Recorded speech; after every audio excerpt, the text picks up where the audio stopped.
আমার গতকাল খুব খারাপ লেগেছে একটা দৃশ্য দেখে। বাংলাদেশের একজন নামকরা ব্যক্তিত্ব, নাম নাই বলি, নিজের নামের আগে মাওলানাও লেখেন, বয়ানও করেন ওয়াজের মাঠে। এক জায়গায় গিয়ে ইনডোর প্রোগ্রাম করছেন, সামনে পুরুষ সামনে নারী, উভয় শ্রেণী। তো কেমন নারী? বোরকা পরা নারী না, চেহারা খোলা নারী। সেখানে তিনি ইংলিশ বয়ান দিচ্ছেন এবং নিজের চ্যানেলেই, এটা অন্য কেউ ভাইরাল করেছে এমন না, নিজের চ্যানেলে আপডেট দিয়েছেন, অমুক হুজুর ইংলিশে বয়ান দিচ্ছেন। মানে হুজুর যে ইংলিশ পারে দেখাতে হবে না, তিনি যেহেতু জাতে উঠেছেন জানাতে হবে না। ভিডিওতে স্পষ্ট দেখা যাচ্ছে সামনে নারীরা ভিডিও করছে, তালি দিচ্ছে বা তার কথার সঙ্গে তাল মিলাচ্ছে। আর এটাও খেয়াল করলে বোঝা যাচ্ছে তার নজরগুলো ছেলেদের দিকে না, মেয়েদের দিকেই বারবার পড়ছে, বেশি করে পড়ছে। এখন তিনি যদি যুক্তি দেন, আমার মন তো পবিত্র, যদিও অবিবাহিত জুয়ান, এখন যদি বলে আমার মনটা পবিত্র, আর এরা তো আমার মেয়ের মতো, আমার বোনের মতো, তাহলে শরীয়ত পরিবর্তন হবে নাকি? একটাবার চিন্তা করেন, এই যুগের নারীদের মন কি আল্লাহর নবীর স্ত্রীদের মনের চাইতে বেশি পবিত্র হবে? হওয়া সম্ভব? নবীর স্ত্রীরা কি মুমিনদের মা না? নবীর স্ত্রীকে কি নবীর পরেও দুনিয়ার কেউ বিয়ে করা নিষেধ না? নবীর স্ত্রী, ডাইরেক্ট স্ত্রী, ঘরের সামনে, সঙ্গে একজন খাদেমা। এমন সময় এক অন্ধ সাহাবী আসলেন, নাম যার আব্দুল্লাহ বিন উম্মে মাকতুম।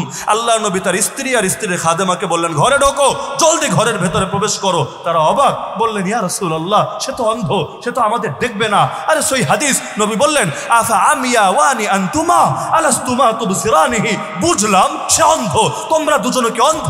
তোমরা কি তাকে দেখতে পাচ্ছ না? আরে নারী একজন পুরুষকে দেখবে, তাও কোন নারী? রাসূলের স্ত্রী। আরে রাসূলের স্ত্রী মানে মুমিনদের মা, যে আসছে সে তার সন্তান তুল্য, তার মধ্যে আবার অন্ধ। তারপর নবী বলছেন, খবরদার, দেখবা না, ঘরে প্রবেশ করো। কোরআনে আল্লাহ বলেছেন, নবীর স্ত্রীদেরকে ডেকে ডেকে সৌন্দর্য প্রদর্শন করবা না অন্য কারো সামনে, এমনকি সুললিত কণ্ঠে কথাও বলবা না। যদি কথা বলতে হয় কর্কশ আওয়াজে কথা বলবা, যাতে করে এমন না হয় যাদের অন্তরে রোগ আছে ভিতরে তাদের রোগটা উস্কে যায়। সুতরাং মুমিনদের মা তোমরা, তারপর তাদের সঙ্গে কখনোই নরম আওয়াজে কথা বলবা না। তো কোন মহিলা আছে যে নিজেকে আল্লাহর নবীর স্ত্রীদের চাইতেও বেশি পবিত্রা, বেশি আত্মশুদ্ধির অধিকারী দাবি করতে পারে? তা আল্লাহর নবী তার স্ত্রীদের বেলায় কোন আদর্শ গ্রহণ করলেন, আর এই যুগে আমরা কোন আদর্শ নিয়ে চলছি?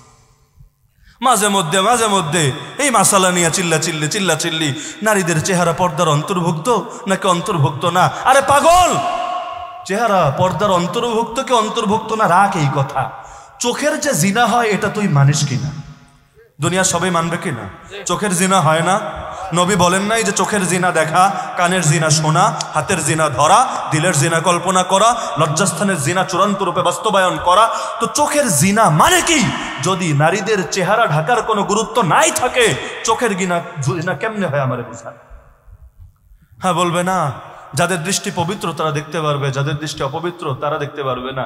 কারটা পবিত্র আর কারটা অপবিত্র কপালে লেখা থাকে। তো ওই যে জাতি আল্লাহর সঙ্গে দুই নম্বরই করলো, শাস্তি কি হয়েছে সকলে জানেন। আল্লাহ ওদের বুড়াদেরকে বানিয়ে দিলেন শুয়োর আর জোয়ানদেরকে বানিয়ে দিলেন বানর। কুনু কিরাদাতান খাসিইন, কোরআনে আল্লাহ জানিয়েছেন, বললেন তোমরা সবাই ধিকৃত বানরে পরিণত হও। মাল্লানাহুল্লাহু ওয়াগদিবা আলাইহি ওয়া জাআলা মিনহুমুল কিরাদাতা ওয়াল খানাজির ওয়া আবাদাত তাগুত। হ্যাঁ, অনেকে আবার ভাবে এই যুগে যত বান্দর আছে, এই বান্দরটি হইল অগ নাতিপুতি, যত শুয়ার আছে সবটি শুয়ার হইল অগ আন্ডা বাচ্চা। এটা ভুল ধারণা। আল্লাহ কোনো জাতিকে আযাব হিসাবে যদি তাদেরকে বিকৃত করে, তারা দুনিয়ায় বেশি দিন বাঁচে না। ওরাও জাস্ট 3 দিন বেঁচে ছিল, এরপর সবাই লাশ হয়ে পড়ে থেকেছিল। ওই যে যারা দাওয়াতের কাজ করেছিল হুজুরদের মতো, আমর বিল মারুফ নাহি আনিল মুনকার করেছিল, দেয়ালের ওপারে আলাদা হয়ে গিয়েছিল, তারা এসে দেখে বড় আফসোস করলো আর আল্লাহর কাছে দোয়া করলো, আল্লাহ আমাদেরকে হেফাজত করো, আমাদেরকে এমন শাস্তি দিও না। তাই কারণে আখেরি গুজারিশ, ইবাদত করতে হবে মহাব্বতের সাথে না, নাকি ঘৃণা নিয়ে? যদি অপছন্দনীয়তার সাথে করেন, চাপের সাথে করেন। এই জন্য এই যুগে হুজুররা দেখবেন ফজিলত বুঝায়, নামাজ পড়লে ব্যায়াম হয়, রোজা রাখলে শরীরের কি কি ফায়দা হয়, হজ করলে বৈজ্ঞানিক সায়েন্টিফিক কি কি সুবিধা পাওয়া যায়। এগুলো মানুষকে কেন বলা লাগে জানেন? কারণ এগুলো মন থেকে তো করে না, এটা শুই না, তাও যদি মন থেকে করে, নাউযুবিল্লাহি মিন যালিক। ইবাদত দিল থেকে করবেন, যদি দিল থেকে করেন তাহলে কি হবে জানেন? আরে একটা খেজুরের বীজ দান করে এর বিনিময়েও জান্নাত পেয়ে যেতে পারে।